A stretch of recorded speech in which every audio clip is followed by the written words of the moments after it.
Hello, everybody, and thank you for joining us for our webinar today, where we will be talking about Verra's SD VISta Nature Framework version 1.0. We're excited to have you and to tell you a little bit more about the details of the Nature Framework. My name is Sinclair Vincent. I'm the Senior Director of Program Development at Verra, and I've been leading the team who has been developing the Nature Framework over the last couple of years. So we have an exciting agenda for you today. We're going to first give kind of a high-level introduction of the Nature Framework, and then we'll give a few highlights of the core requirements that are in the Nature Framework itself, as well as dig into the quantification of biodiversity outcomes and cover our next steps that we'll be pursuing over the next few weeks and months. And then, of course, we'll have time for Q&A at the end. So please do remember to put your questions into the Q&A function in Zoom, and we'll get to those, some of which we can answer kind of written throughout the presentation, and otherwise we'll try to get to as many as we can during the Q&A session. So with that, we will kick off with an introduction to the Nature Framework. Just to give some background in our development process, I want to kind of go over kind of all the different contributions that have been made. This is absolutely a collaborative effort with contribution from many different groups and individuals along the way. So first, as you'll see here, the Biodiversity Consultancy's logo, they led the development of the quantification method within the framework and supported the scoping and development phases over the last few years.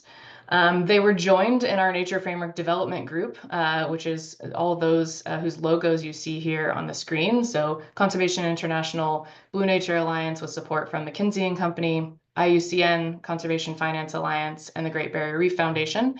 Again, this is the Nature Framework Development Group, who has been along for the journey starting about 2.5 years ago, and have provided a lot of insight and contributions to the high-level scoping and conceptualization of the Nature Framework, as well as some of the technical details.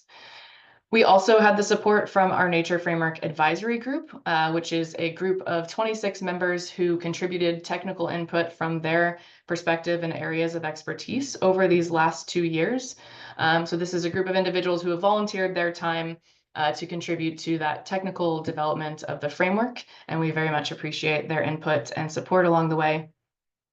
We also had 30 pilot projects, as well as many other projects who expressed interest in piloting, and we hope to continue working with them as we move forward.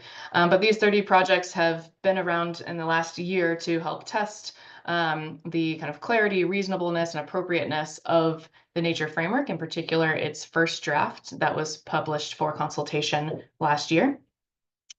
And then we also had a number of Indigenous peoples and local communities that participated in our consultative process. We held a number of in-person and virtual sessions with these groups to kind of learn from them and also get their input on our first draft, as well as our broader public consultation. And so we thank all of those that have contributed comments during that process. And then there's, of course, a number of other standards bodies and methodology developers who are also working to help projects quantify their biodiversity outcomes and enable investment in nature conservation. So we've learned a lot from them, and hopefully vice versa over the last couple of years, and looking forward to continuing that learning process. And then lastly, just want to thank the international initiatives that are out there, like the Biodiversity Credit Alliance or the International Advisory Panel on Biodiversity Credits, the IAPB, for the work that they're doing to ensure that this market starts from a set of high quality principles and learns from all the markets that have come before it. So again, just to say that this has been a very collaborative effort, learning from a lot of different players in this space, and will continue to do so as we get into the operationalization of our Nature Framework. So as I mentioned, we've been developing the Nature Framework over the last 2.5 or so years. We started kind of the conceptualization process and the development process in about mid-2022 around the UN Ocean Conference, where there was a workshop held with a lot of those Nature Framework Development Group members that I highlighted to really just start to understand, what is the opportunity here, what is needed. And then we formally launched this work in late 2022 at the CBD COP in Montreal. So that was COP 15, where we formalized our commitment to doing this work and really started digging deep into the overarching concepts. So that early development started in 2023 and led to the launch of our pilot project cohort, as well as our public consultation, which we held in mid to late 2023, just last year. And then, as I mentioned, we had consultations with Indigenous peoples, local communities, and the broader public on the first draft of the Nature Framework, as well as running our pilots through the middle of this year. And then we took the input from all of those processes and analyzed them, built it into our version 1.0 over these last several months, leading up to the launch of the Nature Framework, which took place in Cali just a couple of weeks ago at the CBD COP16. So now, just to give kind of a high-level overview of what the Nature Framework actually is and how it relates to Verra and our other programs. So we have a program called the Sustainable Development Verified Impact Standard, or SD VISta for short. And that program is essentially a flexible standards program for certifying projects that generate verifiable sustainable development benefits. So projects using SD VISta can certify various benefits that their projects are generating, aligned with the United Nations Sustainable Development Goals. The SD VISta program also allows for what we call asset methodologies, which is essentially a standardized approach to quantifying a particular benefit or outcome using a methodology that may or may not result in an actual unit that can be used in some way, and we'll talk about use cases for nature credits in just a minute. But the Nature Framework is just that. It's an asset methodology with specific requirements and quantification approaches to measure biodiversity outcomes.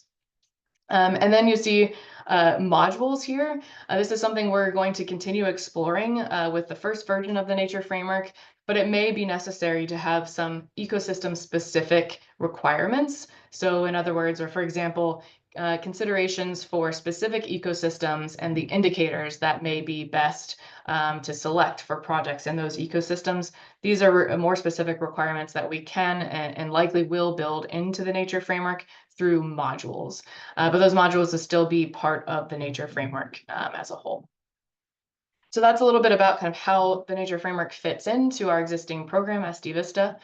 And then just to cover what is eligible under the Nature Framework at this point, the eligible activities include avoided loss of biodiversity, so conservation in areas that are under some sort of threat on a relatively shorter timescale, as well as restoring biodiversity. So that is the current scope of the framework. The Nature Framework version 1.0 is something that we're calling a testing version. And that's because there are still a lot of components that we really want to see with real project data and with the first set of projects going through the system in a complete way. There's several things that we want to continue developing and also testing and refining over time. So just to go over a couple of the components that we'll be testing kind of from a more technical perspective, leading up to the first set of projects using the Nature Framework and beyond. So first is the leakage concept and tool that we'll be refining and developing for those first projects and their credit issuance. So that will be coming over the next several months. We'll also be fine-tuning the quantification components kind of as a whole after testing with project data.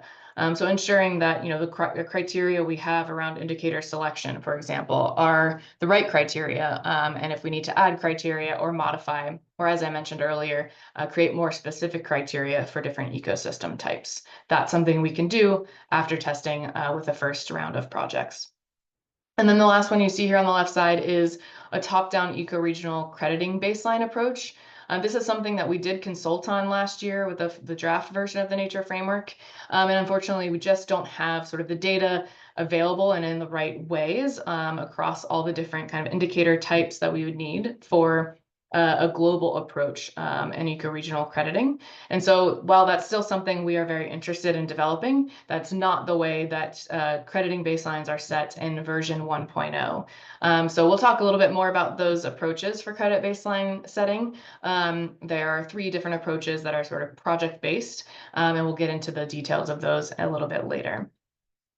And then there's a few concepts that we're kind of testing for Verra-wide adoption. Assuming they work well in the nature framework, we will likely try to bring them into some of our other programs to strengthen the requirements that already exist there. So one of those is taking a risk-based approach to implementing social and environmental safeguards. So really looking at what the likelihood and magnitude is of each risk that's possible in a project so that the safeguard requirements can be implemented effectively, and particularly the mitigation measures are designed commensurate with the level of risk. The next one is connecting a project's social and environmental risk assessment, as I just mentioned, with the sustainable development context using a causal chain analysis. So SD VISta already requires a causal chain analysis for all projects. And so this is something we're really going to test and see whether it would be useful in other Verra programs of helping to link kind of the risk component of a project to its benefits and ensuring that all project impacts, whether intended or unintended, are accounted for. And then finally, we have included more detailed adaptive management requirements in the nature framework. This is really to help projects implement this principle of continual improvement. A project can be designed today as best as possible with the information that's available, but these projects will have lifetimes and crediting periods of 20 years or longer. And so we need to make sure that there's a way for projects to improve over time, to take in new context, changing situations, and adapt their project and its design over time for the benefit of people and the planet. So what is a nature credit? We do use the term nature credit. It is the same as what most people are saying when they say biodiversity credit or a bio credit. But because we're really talking about nature more broadly and the quality of biodiversity at a kind of ecosystem condition level, we decided to use the term nature framework and therefore nature credit. Nature credits reflect three dimensions of the state of nature. So those are extent, ecosystem condition, and biodiversity significance. And two of those, extent and condition, are used for credit calculation. And the third, significance, is used more as a differentiator among units. So nature credits are calculated on the basis of monitored change in ecosystem condition at project level, measured against a crediting baseline over a project-defined monitoring period of 5 years or less.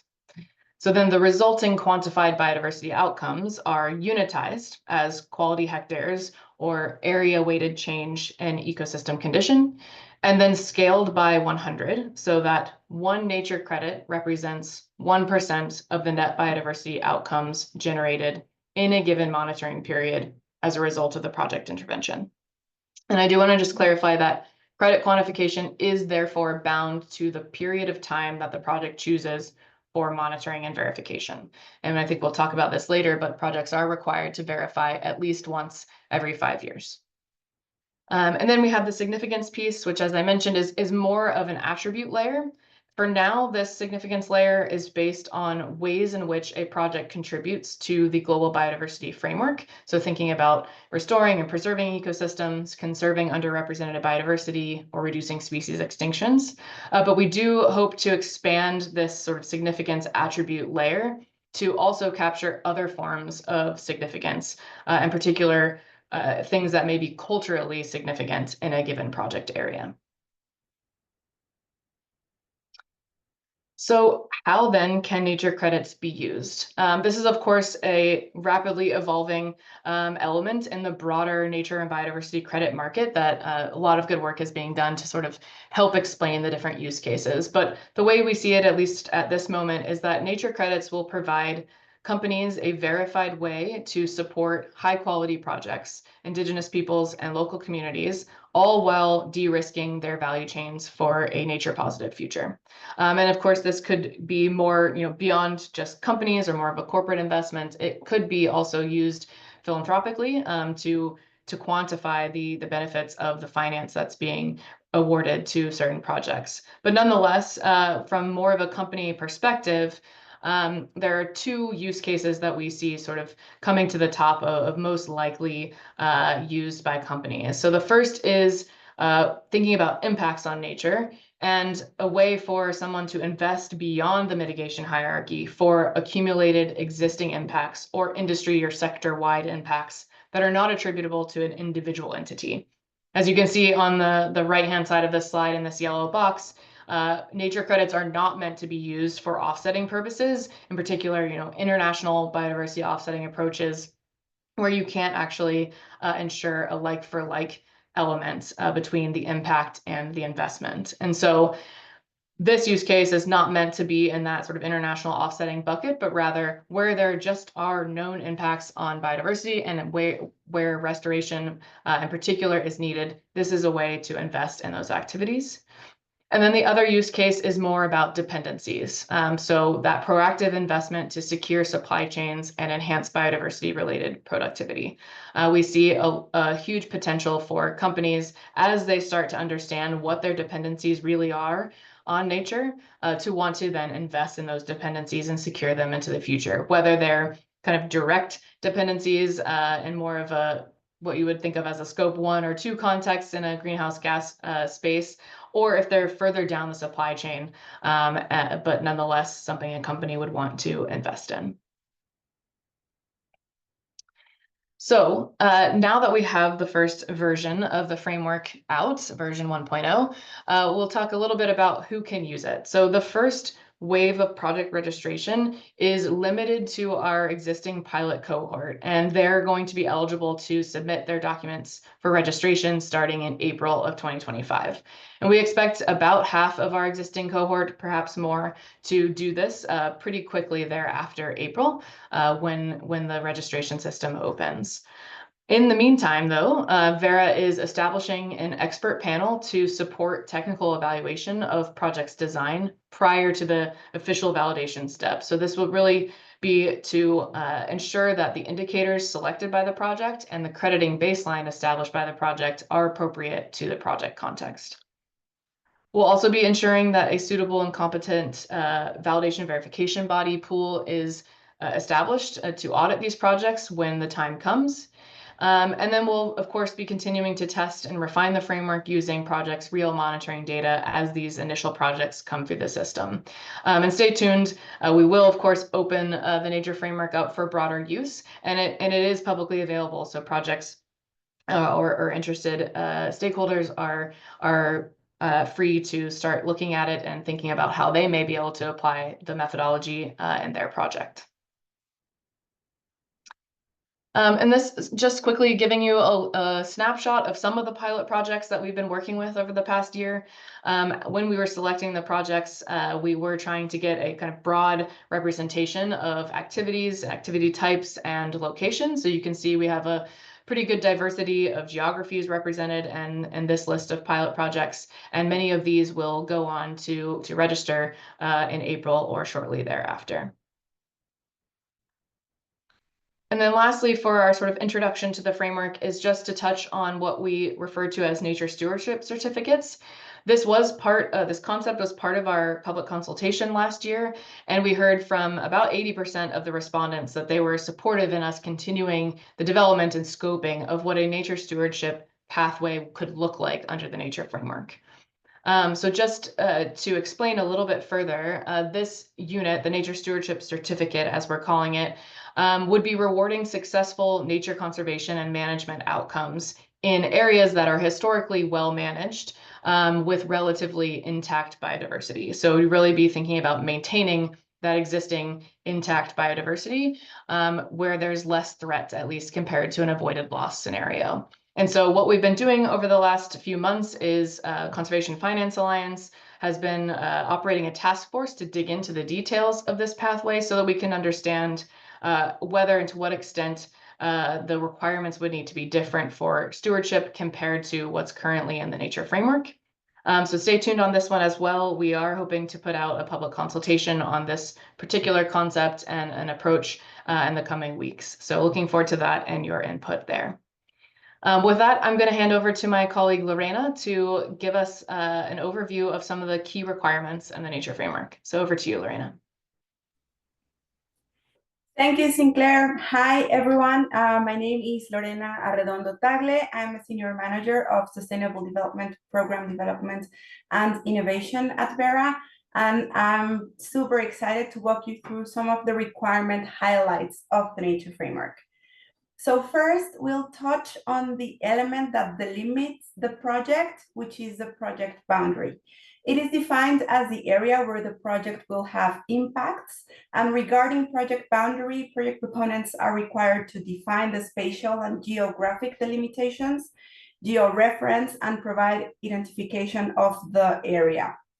And the project boundary includes two concepts. So we'll talk first about the green concept at the bottom of the slide, which is the extent or the physical area or areas determined by the ecosystem type and measured in hectares, where project activities take place and across which biodiversity outcomes are quantified. As you can see in the graphic, the project extent may contain more than one discrete area within the project boundary, and extent is the equivalent of the project area for VCS program purposes. Then we also have the yellow light shaded area, which is the area of project impacts. And this is where the project will affect the sustainable development context, or the people's livelihoods, access to resources, water use, etc. This is also included within the project boundary and is identified and monitored using a causal chain analysis, which Sinclair just spoke a bit to, but I will continue to develop in the following slides. Then one of the sections that we strengthened from the previous version to this one is stakeholder engagement. So we've included a set of requirements that project proponents must describe in their project description, which is like the whole process that was used to ensure stakeholder engagement and participation, and it has 4 key components. So the first one is to identify and group the affected stakeholders. For these purposes, the project proponent needs to categorize stakeholders, so which ones are most affected, critical to implementation, influential, or just interested. It needs to be undertaken using locally appropriate methods, and the rights to resources and land need to be identified according to the different stakeholders. Then they need to be grouped by similar characteristics, which could be income, livelihoods, but also some other demographics like gender or age. So for instance, women could be one group, youth could be another group, but also indigenous peoples in the area could be another group. And then each stakeholder needs to be at least part of one group, but could be part of more than one of these groups. And the identification and grouping must be updated at every monitoring period. Then the second bucket of requirements is to undertake culturally appropriate consultations. So these consultations need to be respectful of stakeholders' autonomy, so their local customs, their values, their institution, and voluntary. And this will create a participatory environment where stakeholders feel that their input is valued, their voices are heard, and that enables them to effectively influence the project. It also needs to share information clearly, which means that the information is understood. So if translations need to occur to a language that stakeholders are familiar with, that would need to happen. They need to understand the implications or the consequences. They need to have access to information, including the project description, the time of the VDB visits, and enable direct communication between the VDBs and the stakeholders. And it needs to occur in a timely manner, which means depending on if it's like a very large document that stakeholders will need to review and maybe discuss on, then they would need to provide a larger period of time, maybe 30 days, whereas for more small or short or information points, maybe 7 days. It's dependent on the information. And this needs to occur in mutually agreed locations through representatives designated by the groups in accordance with their own procedures or their preferred governance structures. Then the third one is to ensure active participation, which means establishing mechanisms for clear, honest, and ongoing communication, for instance, regular meetings or updates with the stakeholders to allow them to raise concerns about some potential negative impacts of the project. And then they need to agree and consent to participate. And the things that will be discussed during this participation are all the stages of the project lifetime, so project design, implementation, monitoring and assessment, the risks, the costs, the benefits, and all the information about rights and resources and how or if they will be affected by the project. Then the project proponent needs to document how this input has influenced the project, which essentially means demonstrating the actions taken to follow up on this input. And finally, establishing a grievance redress procedure, which is in place to address disputes and compliance. And it should include processes for hearing, responding to, and attempting to resolve these grievances. It needs to consider 3 stages. So the first one would be just amicably resolving the dispute or the concern. A second would be mediation with a neutral party.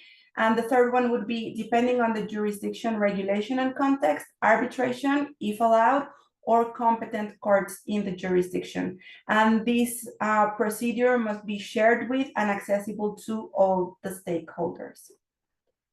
Then in the next slide, we'll walk you through some of the key requirements of the Nature Framework. And to the left of the slide in blue, you'll see more of the timing related elements, and to the right in yellow, more of like other core elements of the requirements. So first we'll be talking about the project start date, which is the date when project starts implementing the activities, which per the Nature Framework requirements can be set to January 1st, 2023 or later. Then projects need to complete validation, which, as a reminder, is the assessment of how the project is designed within 5 years from this start date. Then the crediting period is a different section that indicates the requirements of the time period when the project's biodiversity outcomes are eligible to be issued as nature credits. So the minimum crediting period is of 20 years, up to a maximum of 100 years. And the crediting period renewal can occur up to 4 times without exceeding the maximum of 100. And the Nature Framework has the detailed requirements of how this renewal of crediting periods would occur. Then the verification of the outcome. So now remembering, verification is the assessment of the project implementation or the outcomes that were achieved. Needs to occur at least every 5 years, but it can occur in a shorter period of time if the project so decides. So there's no limit on the minimum for verification, but the maximum is every 5 years. Then the durability is a concept that we aligned with the Biodiversity Credit Alliance concept. And the requirements include the projects need to monitor the outcomes and account and report for reversal for a minimum period of 20-year project longevity, which is aligned with the crediting period. However, projects that are also certifying with the BCS need to expand that project longevity to 40 years. Then projects need to monitor the project management plan, which we'll talk a little bit more about in the next sections, to enhance net positive benefits and the effectiveness of the mitigation measurements after the activities finish. And finally, deposit 20% of the nature credits fixed into a project-specific buffer to account for the potential reversals. And just noting here that the buffer credits are non-tradable. So now moving to the right side of the slide, we'll touch on the baseline scenario, which is one of the key sections of the Nature Framework, and this should not be confused with the crediting baseline. The baseline, the crediting baseline, my colleagues will speak a bit to it in a later moment of the webinar, but the baseline scenario is a narrative description that includes a qualitative justification of 2 different things. The first one is the sustainable development context, so the socioeconomic and environmental conditions at project start in the project boundary and for the stakeholders that were identified. So in these new requirements, it has a set of categories that will help standardize across projects. And these categories are also aligned with the safeguards categories and with the causal chain analysis to enable like a more streamlined flow of the project definition and description and monitoring. So examples include resources, rights and tenure, governance, or how are gender and power dynamics in the area, cultural rights, habitats, endangered species, and threats to biodiversity. And then the second component of the baseline scenario is the without project scenario. And this represents the events or circumstances most likely to occur without the project activity, and it should be based on scientific or regulatory sources and justified estimations. Then the without project scenario needs to be reassessed every 10 years, and the projects will determine if the original assessment is still valid and appropriate for the context or not, and then follow the specific requirements. Then the next section that we wanted to highlight is the causal chain analysis. And this section delineates or articulates the steps of how project interventions will ensure the net benefits that they aim to deliver. So it includes, for instance, for project proponents to identify the main needs that exist in the project, and that should be aligned with the baseline scenario context. Then a defined sustainable development objective or objectives for the project, and then describing 4 key components: which activities the project will undertake, so which interventions they're aiming to change the sustainable development context, then the expected outputs or tangible or intangible products that will be delivered by the project, which are the expected outcomes that then are the short to medium term results from these project activities, and then the impacts or results of project activities that last beyond the project's lifetime. And we'll talk a little bit more about how these impacts are identified in the next slide. Then project proponents also need to identify implementation barriers, which could be technical or conflict related, and then threats to these benefits, and design this management plan to manage and implement the activities, but also to maintain and enhance the benefits after the activities finish, in line with the definition of durability. And finally, they need to map all of these activities, outputs, and outcomes in a causal chain diagram, which is similar to a flow chart where these activities will be identified. And then finally is the additionality concept. That means that credits are only assigned to biodiversity outcomes attributable to the project intervention that would not have occurred without the nature credit revenue.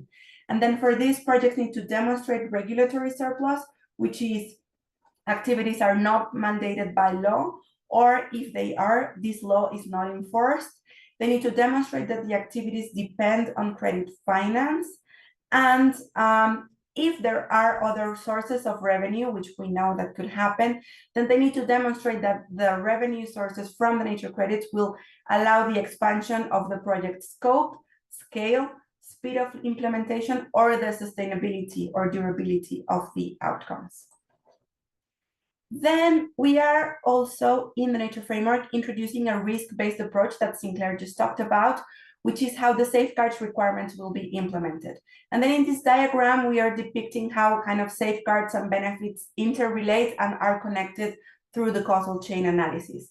To the left, we see the safeguards, and the objective of the safeguards is to ensure that there is no harm broadly to species, ecosystems, habitats, and stakeholders. And the project must avoid, minimize, or mitigate negative impacts depending on the assessment that they will undertake. And then examining which threats occur within and sometimes beyond the project boundary, if we think of situations where a river flows through the project boundary, and then, of course, whatever happens in the project boundary will affect downstream. And then how they could negatively affect its ability to deliver the benefits or could harm people. And then through the causal chain and this set of categories, we connect to the benefits, which is what the project is actually designed to achieve or demonstrate the positive impact. And the difference here is that the benefits have some target species or habitats or like biodiversity outcomes, and also stakeholders that are affected by the project.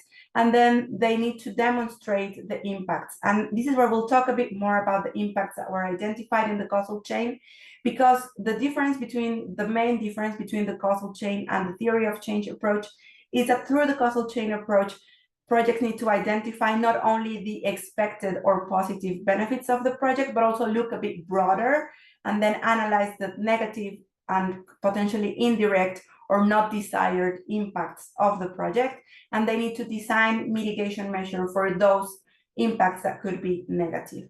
So this is the way how we are making sure that we're consistent with the SD VISta requirement of delivering net positive benefits for people, their prosperity, and the planet in the nature framework.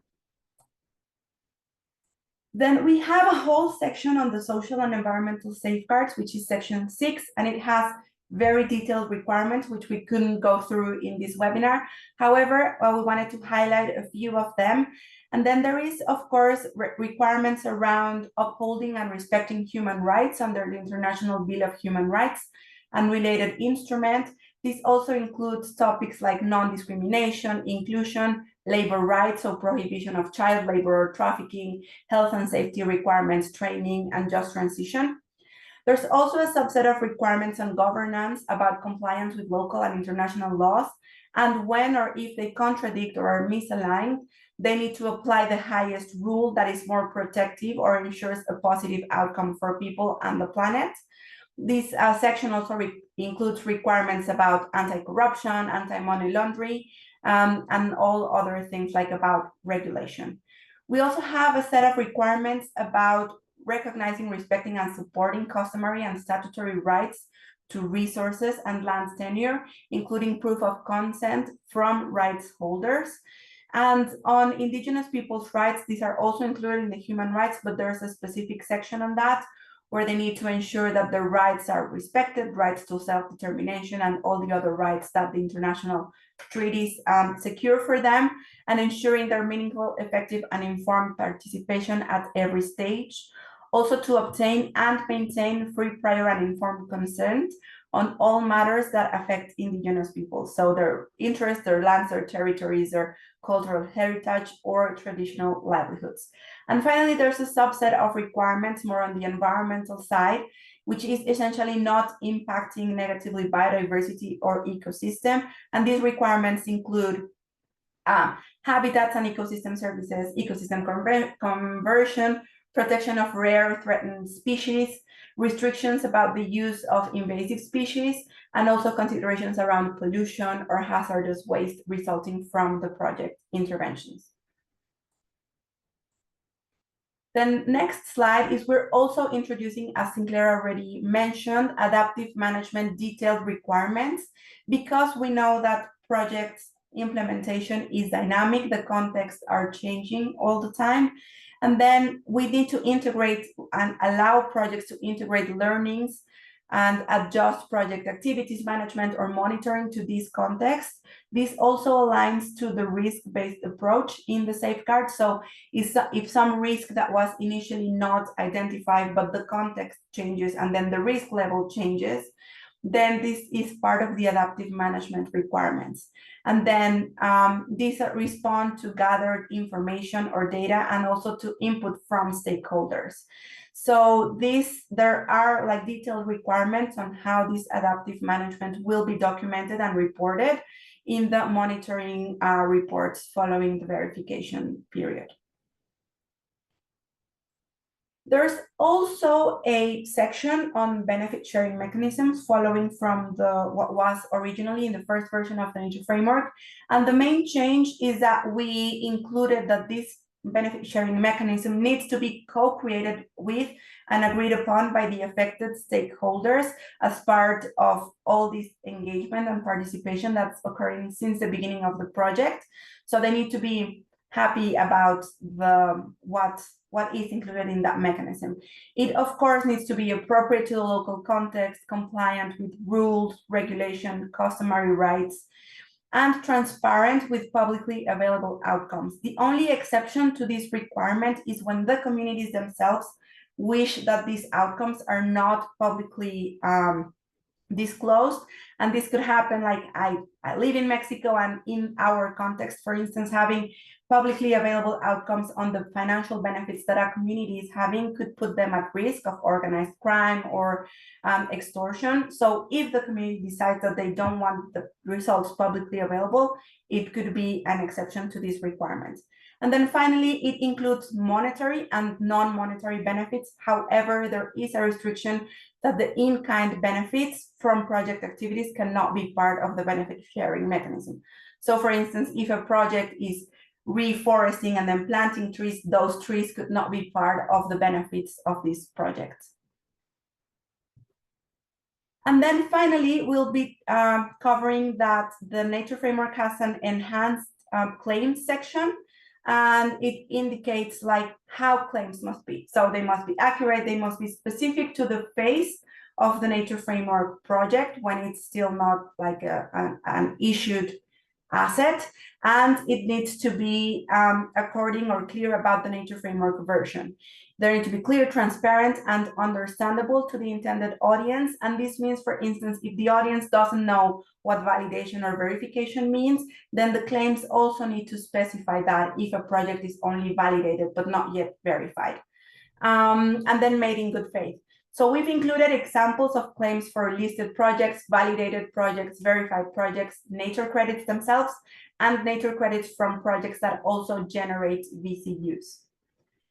And then finally, also in these claim sections, there are penalties for misrepresented claims. So for project proponents, it's a freeze on their nature credit issuances and future verification until this misrepresentation is rectified. For end users, is stopping all the activity where they are holding the nature credits. And we've also included a way for any stakeholders to report to Verra suspected misrepresented claims following the most recent version of our Verra grievance redress policy, which is publicly available in our website. And now I'll hand it over to my colleague Amy, who will walk us through the more technical elements of the Nature Framework. Thank you very much, Lorena. My name is Amy Thome. I am a manager of Sustainable Development, Program Development, and Innovation with Verra, and the technical lead for the Nature Framework, and I will be walking us through the quantification of biodiversity outcomes. So in the Nature Framework, biodiversity outcomes are quantified based on the measured ecosystem condition, which is defined as the quality of biodiversity present within the project extent. And the Nature Framework takes an ecosystem level approach to measuring condition across the landscape using both floral and faunal indicators. And the framework requires projects to monitor at a minimum at least 2 structural indicators and 3 composition indicators, preferably at taxa level. Project proponents also could opt to monitor a function indicator, but that particular indicator wouldn't be included in the quantification approach. Projects indicators measurements, the values themselves are standardized using a reference value, which is set for each individual indicator. And this reference value is intended to represent what would be the optimal state for both that indicator within that ecosystem context. And those standardized condition values or measurements are then combined and weighted by the number of hectares in the extent. And that is what produces the unitized value, the quality hectares. And condition is measured at project start, and we will talk a little bit later about how the quantification starts again at each monitoring period. But it is measured not only at project start, but also throughout the monitoring period to quantify outcomes for crediting at verification. And we'll note here that the framework does offer an alternative approach to measuring condition at project start for project proponents that are interested in setting historical start dates, which the Nature Framework allows as early as the 1st of January 2023. And detail around that alternative approach for those who are interested can be found in the framework's monitoring section 8.2.9.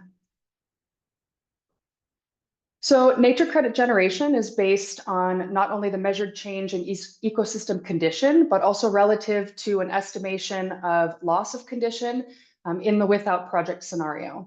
And as Sinclair touched on in the introduction, despite rapid progress and a great deal of evolution in the availability of biodiversity data, unfortunately, the data required for creation of a standardized top-down approach to setting crediting baselines is just not possible yet for all global ecosystems. But by estimating the risk of loss in the broader landscape using a crediting baseline, the framework provides a pathway for projects to finance, a pathway to financing for projects in parts of the world where biodiversity is threatened, which I think we could probably acknowledge is most parts of the world at this point. And the framework puts some key guardrails in place, in particular that crediting baselines are dynamic. And those guardrails are proposed not only to ensure that projects are accounting for potential leakage, but in the case of the dynamic crediting baselines, that crediting outcomes are based on real biodiversity outcomes calculated using the most up-to-date data possible. So if you take a look at the blue box on the right side of the slide, you'll see just an overview of the summary steps for setting and calculating crediting baselines. At project start, project proponents first identify their country ecoregion component. They then assess data and resource availability to direct them towards the most appropriate method for calculating the crediting baseline, and that supported using a decision tree tool, which you would see in the framework itself. In this process, projects should be considering not only their selected condition indicators or those indicators of ecosystem condition that they will be monitoring within the project extent, but they could also be considering justifiable proxies where each of the methods allow. And there are other temporal and spatial data requirements to consider as they're conducting this inventory and thinking about the indicators that they might be able to use for calculating their crediting baseline. Which includes data availability historically for 10 years prior to the project start date, with at least 3 data points encompassing a 5-year time span. And from a spatial perspective, that the data has spatial coverage across the reference region or across that country ecoregion component, and offered at a resolution of at least 300 meters squared. And so in step 4, the project calculates an estimated crediting baseline. And then in step 5 at verification, the project then calculates the dynamic baseline, which will be used for calculating crediting outcomes. And so what I'd like to do now is just hand over to our technical collaborator, the Biodiversity Consultancy, who is represented today by our colleague Graham Prescott, and he's going to share more detail about the Nature Framework's 3 crediting baseline methods. Hi, yes, so Graham Prescott, Technical Director of Applied Science at the Biodiversity Consultancy, and yeah, it's been a pleasure to work on developing this cutting edge innovation with Verra. So what we did together is to develop 3 different approaches to assessing the additional impact of a project on biodiversity. And there are 3 different methods to recognize the fact that different projects are operating in different data contexts. So the one at the top is the most data intensive, the one at the bottom, the least data intensive. The fundamental difficulty in this is in the ideal world, if you had lots of resources to throw at measuring things, you would measure biodiversity at super high resolution, temporally, spatially, in the project, out the project. And then what you would do conceptually is to compare what happens in the project and out of the project in comparable areas. So you'll see a word in there called covariates. So that's just one thing to say that it's if you're trying to compare what would have happened in the project and out of the project, you look at a sort of clue, which is saying, okay, what are things that drive biodiversity loss? So it's things like proximity to roads, elevation, how much money you could get for converting habitat to something else. And you can use that to match areas inside and outside of projects by their susceptibility to conversion. And what these 3 approaches are essentially doing is trying to get an estimate of what would have happened if the project had never happened by looking at what happened in comparable areas, but you're doing it at different levels of resolution depending on how much data you have. So if you have structure and composition indicators, under certain circumstances, one of them could be a proxy, recognizing the fact that it's very difficult to measure composition from space and at high scale. You're looking at points of matched points in and outside the project. The habitat risk method is the same, but less data is required and it's at a higher resolution. So you're comparing areas that are at high risk of being converted from natural habitat to something else. And the ecoregional trend one is looking at, you basically look at the trend line in a condition indicator at the country ecoregional level.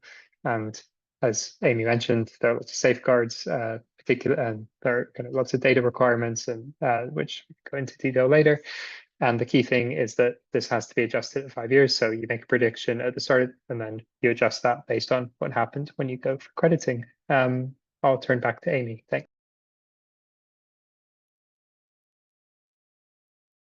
Thanks very much, Graham. And so in terms of monitoring, the Nature Framework requires that project proponents monitor both safeguards risks and sustainable development benefits, as well as biodiversity outcomes, which is the focus of this slide here. Project proponents must design a sampling protocol for measuring their selected condition indicators. And that requires projects to define the spatial scale and the sampling areas within the project extent, to identify sample sites within each of those sampling areas, and to define the sampling effort, in other words, the intensity of data collection at each site. Project proponents should set the sampling frequency, so the regular intervals at which data collection will happen. And it's important to note that this could differ depending on the different indicators. There might be a more appropriate sampling frequency for an indicator that is affected by seasonality, for example, or in a productive landscape context. Perhaps it makes more sense to sample both before and after harvest, or other particular frequency factors that come into play that would inform what that sampling interval or frequency would look like. And I think it would also be relevant here to say that it would be optimal for project proponents to measure and monitor all indicators annually, but there is acknowledgement that not every project is going to have the resources to be able to do that. We know that monitoring biodiversity outcomes, particularly if there's a great deal of field data collection, can be very resource intensive. So at the very least, it's worth noting that a full panel of condition indicators should be measured within a year of verification. And then, of course, the appropriate sampling methods have to be determined for each indicator. They should be both suitable and credible, and they should also be feasible across the project lifetime. And again, the methods may differ depending on the individual indicator itself. Perhaps eDNA or bioacoustics might be used to capture birds or bats, whereas there could be a different method appropriate for a different indicator. And the Nature Framework's monitoring requirements are fairly high level, and that's primarily just because sampling protocols are going to be very location and context specific. They will vary dramatically depending on the ecosystem, perhaps the geography, depending on project resources and capacity. So what's important here is that project proponents make some strategic design choices and considerations when they are designing their sampling protocol. So thinking about project proponent capacity within the project team and overall project resources more broadly, and thinking about the justifiable appropriateness of each of those sampling elements, the spatial scale, the sampling area, frequency, the individual methods themselves, keeping in mind that those technical elements will be subject to assessment by the expert panel that we'll be assembling. And there are other requirements that feed into projects' design of a reliable, credible, and effective sampling protocol for the condition indicators. So there are quality management requirements that address how data should be collected, how it should be analyzed and stored.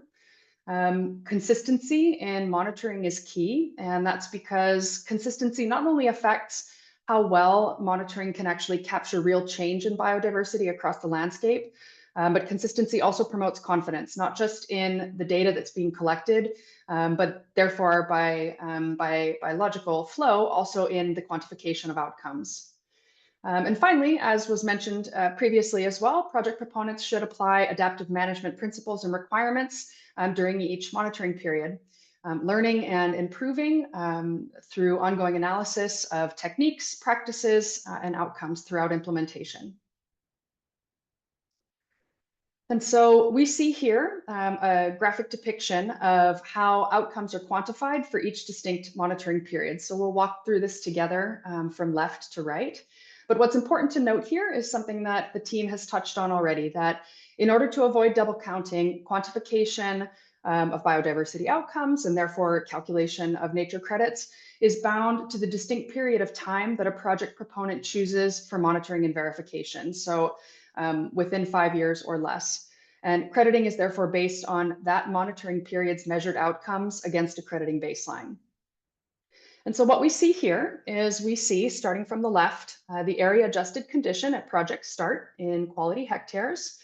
And that is going to be monitored throughout the project's verification period, in this case here in the graphic, across 4 years. And so that's the blue line that's labeled project impacts.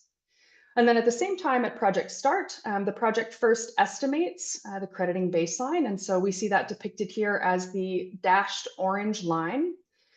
And at verification, so again, in this case at year 4, the project calculates their quality hectares from project start to year 4.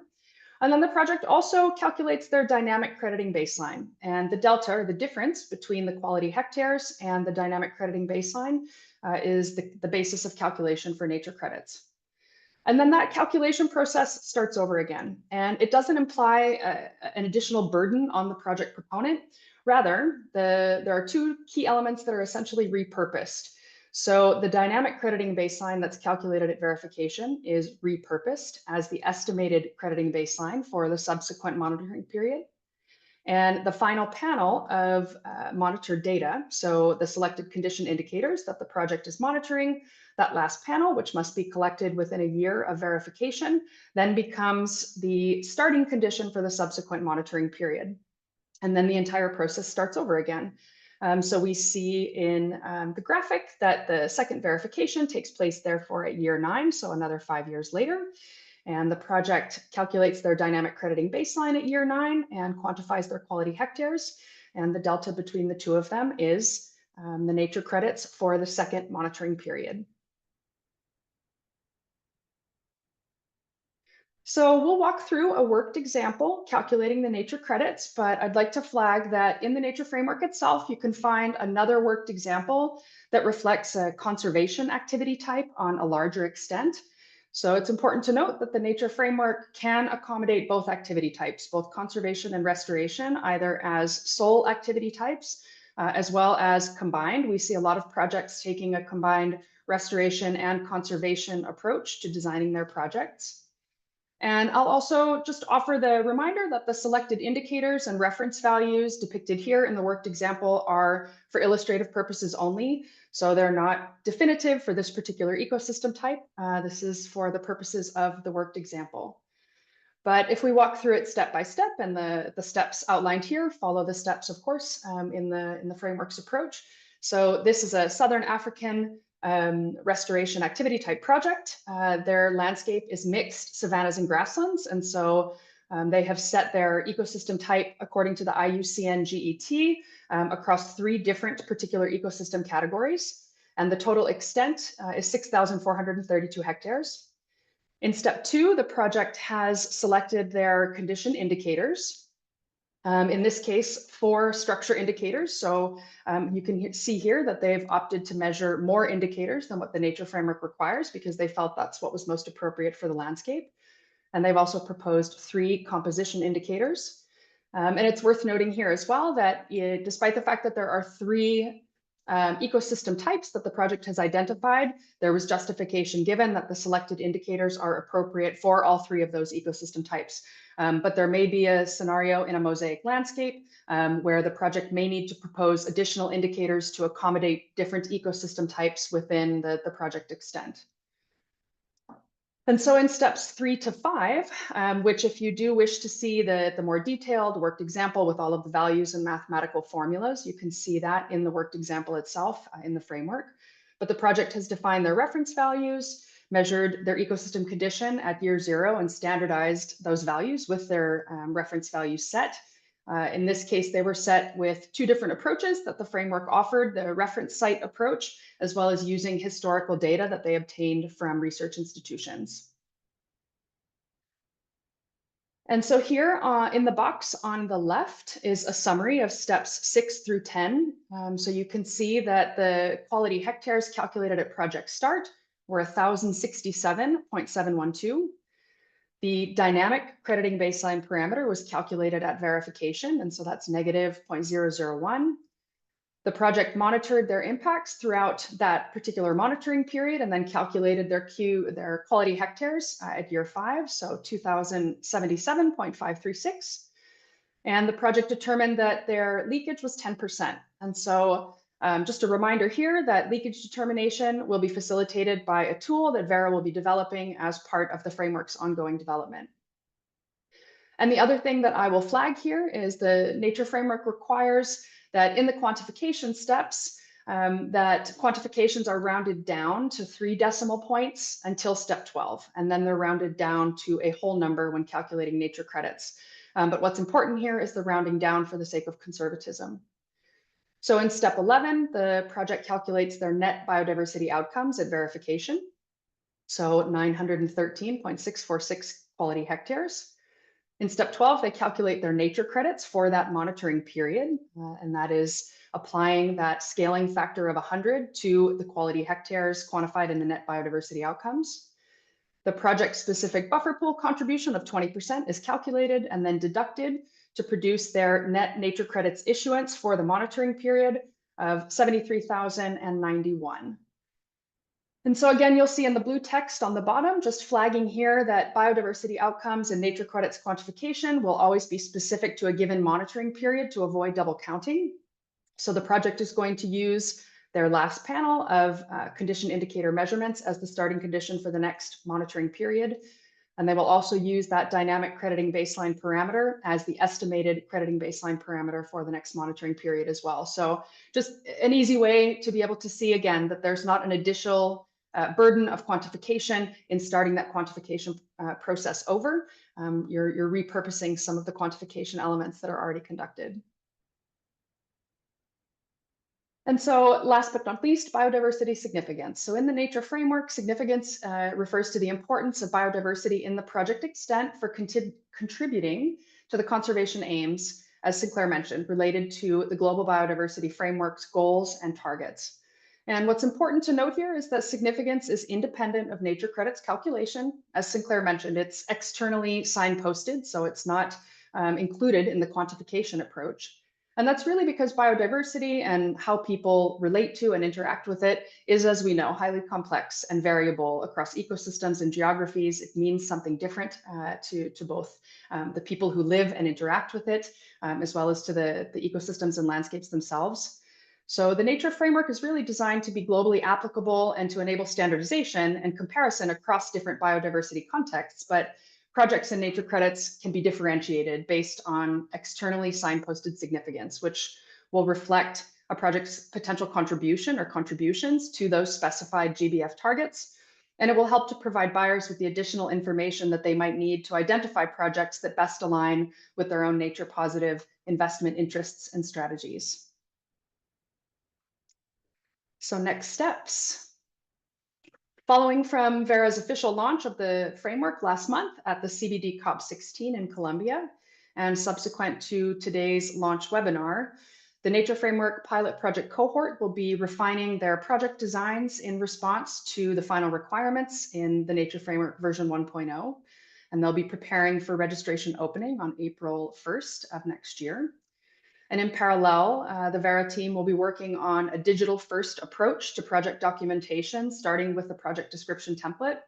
And this is really an exciting evolution to sort of take that digital-first approach and to help make the project cycles more integral, more efficient, and hopefully to make those assembling those submission packages and the rest of the required documentation a little bit easier for project proponents themselves.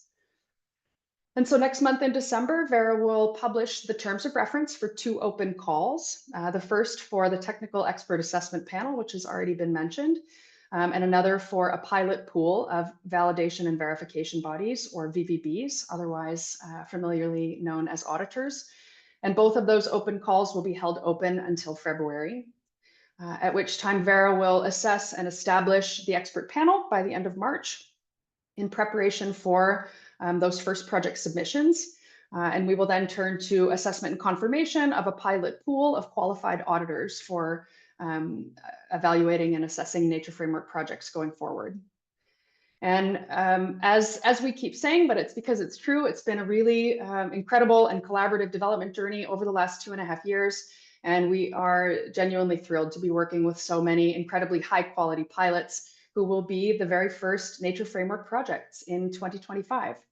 And so with that, I will turn things back over to Sinclair for facilitation of our Q&A session.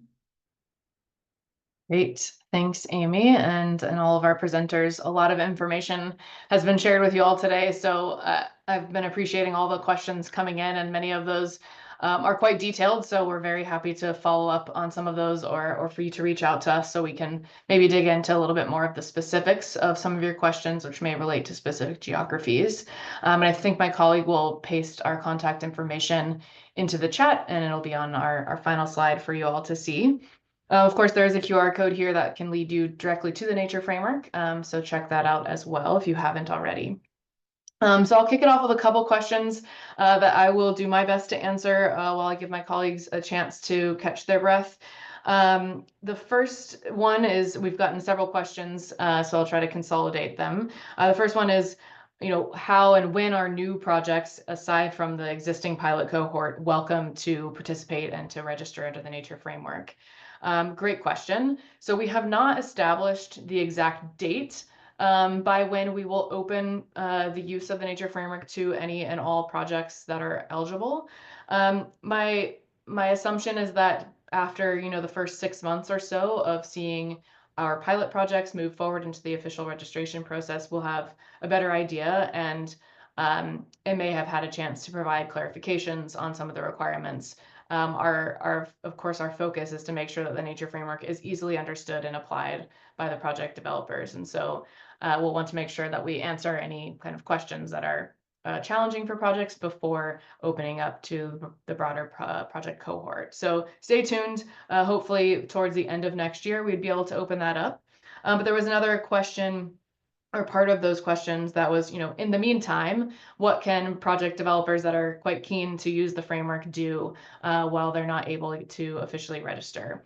And as I mentioned earlier, the Nature Framework is available online, and you can use this QR code to access it.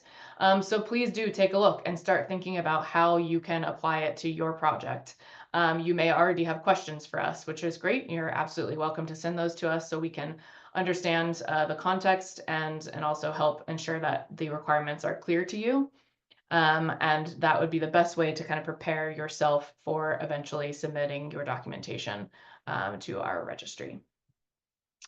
Another set of questions that came in, a lot of different people asking similar questions around how does this relate to the CCB standards or SD VISta more broadly, or the VCS.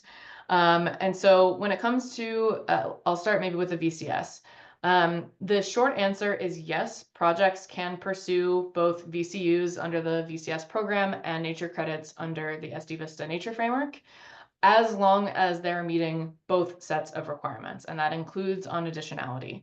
We do have a slightly different approach to additionality under the Nature Framework. It's very much focused on financial additionality of, essentially, do you need the finance to implement these activities that wouldn't have been able to be implemented otherwise? The VCS has more intense additionality requirements, and it also depends on the methodology being used.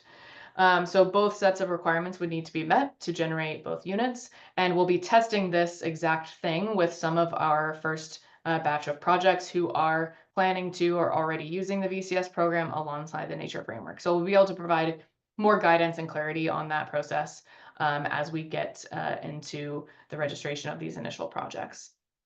When it comes to the CCB standards, we do actually have plans to update the CCB standards, and one of the things we've heard most in our sort of market research and engagement on preparing for that update is that folks are quite interested in sort of raising the bar and the way that they quantify in a standardized way the biodiversity benefits of their carbon project. And so that is certainly one of our goals in the update to the CCB standards. There are many projects that maybe the Nature Framework isn't quite the right thing for them, or vice versa. Maybe the VCS or a carbon program is not the right thing for them. So we're trying to understand these different pathways. For CCB, it is likely that we will try to use a simplified version of the nature framework to build out the B component of the CCB standards. But stay tuned for that, and we'll be also consulting on that, asking for feedback. But the idea is that this would be a sort of stepping stone pathway for projects to increase the rigor and standardization in their biodiversity assessments as part of their VCS project. And if the nature framework does make sense for them, it's sort of a stepping stone towards using the full nature framework methodology. And then when it comes to SD VISta, of course, the nature framework is nested within SD VISta. So if you're using the nature framework, you're essentially automatically getting certified under SD VISta. That's why we have the causal chain requirements and sort of the net positive benefits requirements built into the nature framework. So you'd essentially be meeting all of the SD VISta requirements by using the nature framework. And we're happy to answer questions from folks as you get into that process in case there's anything that's not clear with how the overarching SD VISta requirements apply to your nature framework project.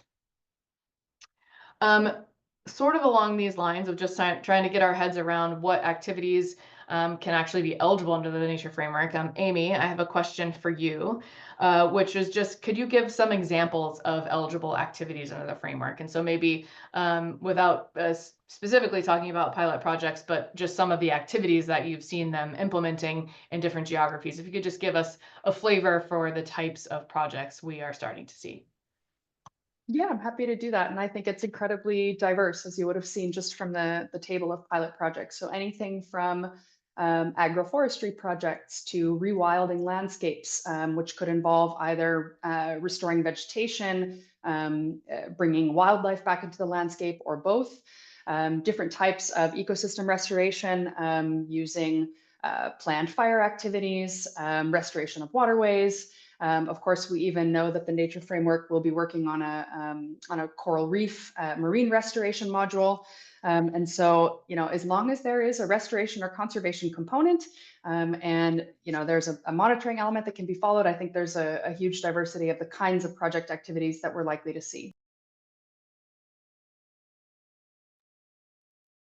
Great, thank you. And just I'll take a second to highlight that the nature framework is globally applicable, so both in terrestrial and marine or coastal environments. And coral reefs is an area of particular interest to us, and we've been working with the Great Barrier Reef Foundation to think about how we can really bring to life some requirements that may need to be specified for a coral reef context. So feel free to also reach out about that work. Shifting gears slightly before we maybe get back into more of the technical details of the framework, I want to cover several questions that came in more around the demand side. So first, maybe I'll ask Graham to weigh in since I know the Biodiversity Consultancy has been involved in many of these other frameworks. But we have a question about how nature credits, or maybe more accurately, the nature framework is aligned with and I'll try to say all of the words of these acronyms of the various frameworks, the Science-Based Targets Initiative, the Science-Based Target Network, the Task Force on Nature-Related Financial Disclosures, or also the Task Force on Climate-Related Financial Disclosures, or other regulatory frameworks. Graham, can you tell us a little bit about how we tried to kind of align with where we think these frameworks will land, knowing that they're not all kind of at their final stages just yet? Yes. So yeah, thanks. It's an excellent question, and it's actually a very live issue. So a lot of the frameworks is that because biodiversity credits are still such a nascent and emerging topic, a lot of the regulatory frameworks are still trying to decide what their stance will be on it. I mean, a key direction that's being taken is they effectively all want to, the direction is to point towards consensus good practice guidances, such as we've seen with the Biodiversity Credits Alliance or the Intergovernmental Advisory Panel on Biodiversity Credits, each one of which released things recently in the last month. So I think, and I mean, I would say what we've actually been pushing for together is actually, everything that Sinclair and team have mentioned at the beginning in terms of being very clear that these are not offsets, being very clear that these are only for responsible contributions after users have gone through the mitigation hierarchy. This is ahead of the curve in best practice, and so this is So I think this is future-proofed in terms, or this is designed to be as high integrity as possible while still being practical to do. And we've seen that replicated in we've seen that validated by the good practice principles that have come out in PCA and IAPB, and we expect that frameworks will largely follow that. Stepping back a bit more generally, what a biodiversity credit does and what this framework does is allow you to quantify positive investments in biodiversity conservation. So that is quite revolutionary. And if we think about trying to make conservation more quantified and more effective and kind of trying to understand, and so if you think about the advances made in impact evaluation and in building evidence for what works and doesn't work in conservation, this is really ahead of the game. So anyway, exciting space, but still a lot to see in terms of how it plays out regulatorily. Yes, absolutely. And of course, we'll be following this closely, and as and when we need to make updates to the nature framework to ensure that alignment moving forward is something that we are able to do. But yeah, a lot of development still to come. Similarly, though, on sort of the demand side and how do we link to these frameworks, we received a few questions about, what demand do we expect there to be for nature credits, and what market validation or research was done in the development process. Also great questions. So especially early on in the development process where we were trying to establish what the concept was, what the unit should be resulting from use of the nature framework, we were working with folks like McKinsey, as I mentioned, was involved in the Nature Framework Development Group, as well as the World Economic Forum and others that have been doing broader market research around biodiversity credit markets. And so we very much, learned from them as well as some of our own work of, what is the demand for these units and what ways do companies or buyers want to use these units, and how can we make sure that we're designing something that's fit for purpose. As with many of these markets, the supply side tends to lead compared to the demand. So of course, there's no shortage of projects that are wanting to use the framework and generate these units. But I think to your point on the folks that raise these questions, there's still a lot of work to be done on the demand side. But having been in Cali and hearing a lot of around TBD COP16 of companies that have actually started particularly over the last 2 years, to understand their impacts and dependencies on nature, is starting to then lead them to, okay, so now what do I do about those impacts and about those dependencies? And biodiversity or nature credits cannot be the answer to both of those questions or completely to those questions, but there's certainly a part and a role to play for them. So as we mentioned earlier, we are starting to see companies, there's an automotive company, several more agriculture food-based companies that are really trying to invest in nature positive activities to secure their dependencies on nature. So I think we'll see that first and foremost, and then likely followed by some of the more legacy impact efforts to address those for a given sector. But I think it's really important for us to keep an eye on this and educate companies in the process. This is new for many companies, and so I think a lot of work is still to be done on educating them and supporting them through the process of evaluating and then addressing their impacts and dependencies. One thing that I think is going to be quite important for this space, and this is not just related to Verra's nature framework, but to the broader market, is ensuring that there is clear guidance for companies, and ideally even a framework for the claims that can be made on the back of a purchase of a nature or biodiversity credit under any framework. That guidance and those kind of criteria requirements needs to be very clear for companies, especially where they're going to be making a claim of any kind about that purchase. So we're keen to work with some of these international initiatives that are going to help clarify that component, but it's hugely important, and I think one of the biggest success factors for scaling this market. So maybe shifting back a bit to some of the more specific details about the nature framework.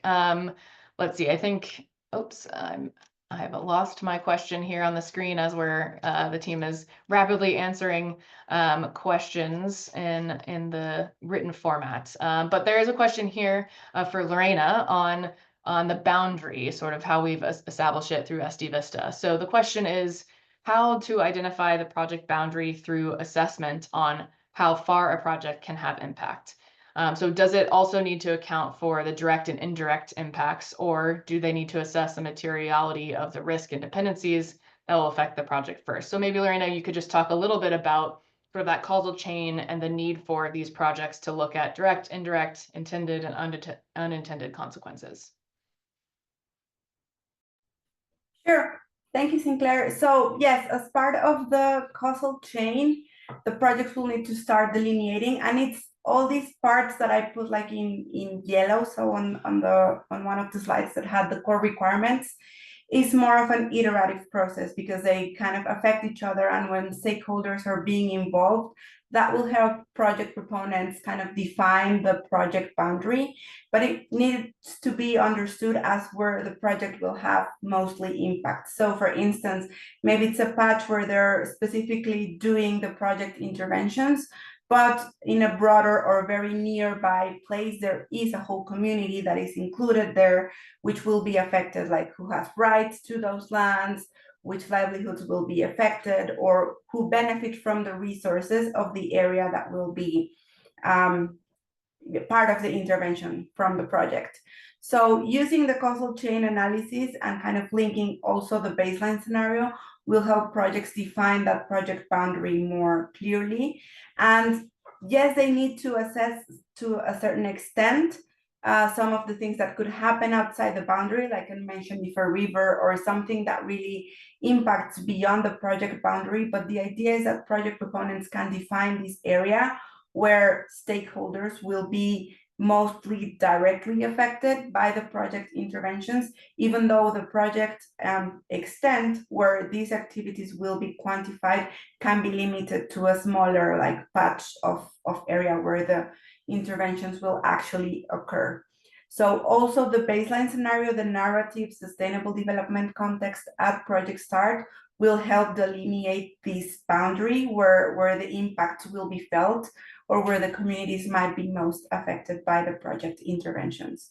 The risk-based approach is also linked to this and could also be a source of information to delineate, maybe expand a bit further the project boundary to make it comprehensive of where these stakeholders will be affected. So I know that's not like entirely straightforward, but it's very project specific and context dependent. So thank you, Sinclair. Great. Thank you. So moving maybe more towards Amy and Graham, whichever one of you wants to weigh in or both. We had a few questions around function, of course, as an important part of overall ecosystem condition, but it is not a required indicator type in the nature framework. So I'm wondering if Amy or Graham, you could share a little bit about why that is and how projects can or should think about function otherwise. Sure, I think that's a great question. And the point that was made about function being an important part of ecosystem condition is definitely well taken. In the development process, feedback that we received from advisory group members, many of whom, as Sinclair mentioned, are project developers, as well as from the public consultation and from the pilot projects themselves, was that function can actually be really practically challenging to measure. And so rather than exclude it per se, it was made optional in order not to create a de facto exclusion for some projects if they determined actually this is just going to be practically too difficult for us to measure and it's going to be an insurmountable obstacle. And so we do encourage projects to continue to measure function if that's relevant in their context and if they have the capacity to do that. But it is now an optional indicator and not actually factored into quantification. Great, thank you. The next question, also geared towards Amy and Graham, is about baseline setting. So the question is, to what extent are the crediting baseline calculation methods as vulnerable to the counterfactual challenges that we have seen in red? And what measures have been taken or incorporated to kind of avoid those pitfalls or set some guardrails? Maybe I'll just start by saying, as I mentioned at the very beginning of the webinar, we did want to take an eco-regional sort of top-down approach to setting crediting baselines as we have moved towards in Verra's new RED methodology, but we just didn't have the ability to do that with the data that is available and ensuring that it could be fully tested in this first version of the framework. It is still something that we're very interested in pursuing, but in the meantime, and especially because this is a testing version that we'll be able to use with these pilot projects as they move forward in the registration process, we have established, as Amy and Graham described, these 3 approaches, and they kind of have a cascading sort of a decision tree approach to how you select the approach that you use. And then they are accompanied with several kind of criteria and guardrails to try to avoid many of these challenges that you rightly pointed out. So Amy or Graham, could you talk a little bit more about some of those guardrails and the things that we're going to be testing for and just looking out for as projects use these project-based crediting baseline approaches? Yeah, it's an excellent question. It's something we thought very hard about. I think I mean, probably the most well, and something beyond going into specific safeguards, and I'll pass on to Amy as well to go into detail. One of the things that is really important is going back to this issue that these are not offsets. So these are not going to be used by companies to offset their footprints. So if companies were to use them to offset their footprints, then getting the crediting baseline wrong would be fatal because they're not. Obviously, getting the crediting baseline correct is still really important. We want to make sure that this is a comparable, quantifiable unit. But that does give more, that in itself is a huge safeguard that gives leeway to test this and see how it works. Obviously, doing this for biodiversity, I mean, this is really a methodological frontier. The methods will be, more likely be updated over time. We'll need to see what happens. Probably the most important thing, and obviously there are a lot of, I mean, if you go through the framework, there are a lot of safeguards built into the data quality, the data requirement, they're all quite stringent. But the most important thing is that crediting will not be done purely on a sort of prediction at the beginning of the project. There are mechanisms in place to make sure that projects have to adjust the crediting baseline based on what was actually observed. So there is a reality check built into that. Amy, is there anything you'd like to add to that? I think that last point that you landed on is perhaps in many ways the most relevant, and certainly it's in our view, one of the key safeguards or guardrails rather around the crediting baseline approach is that dynamic element, is requiring projects to make that to calculate their dynamic baseline using the most up-to-date data available at verification. And as Graham mentioned, it was really an approach that we had to sort of strategize in order to allow projects to calculate crediting baselines based on the limitations, the very, very real limitations of data availability that we're facing. And so, reminder as well that this is a testing version, as Sinclair mentioned, of the framework. We're really looking forward to learning as much as possible as we can about the approaches that projects take to setting those crediting baselines and what that dynamic calculation looks like at verification, and continuing to evolve the crediting baseline approach from there. Great. Thanks so much, Graham and Amy. Maybe just one last question to touch on before we wrap up for the webinar. We've got several questions around kind of what is the cost to implement the framework and to what extent are consultants sort of required to meet the requirements of the framework and put that work in. It's a really important question. We don't yet know the full cost of implementing this framework. Of course, we know a lot from the carbon space, and oftentimes it is quite expensive to do this work, and depending on capacity of the team and data availability and these things. So we'll be trying to track exactly that. What does it take to implement this framework with this first batch of projects so that we can help inform future project developers and proponents for being prepared to start the process. So we'll try to be sharing more information on that. And with respect to the cost that it may require from consultants, I do at least want to point you to our benefit sharing requirements and some of the financial transparency requirements that we've put into the nature framework around ensuring that even if costs are high to implement some projects, that the benefits are still flowing as they should to the communities and the folks actually implementing the activities on the ground. So I do encourage you to check those out. We'd love feedback on the framework in the meantime, and look forward to working with all of you and hopefully seeing many of your projects come into the system in the next 6 or 12 months. We put the contact information into the chat, and I think our last slide also has some contact information for you. Please don't hesitate to reach out should you have further questions, and we'll also try to follow up on the questions that we weren't able to answer. Many questions coming in, so we'll do our best to get back to you on those. But with that, thank you to all of our presenters, and thank you all for contributing to the Nature Framework as it stands now. We look forward to working with you in the future, and have a good rest of your day.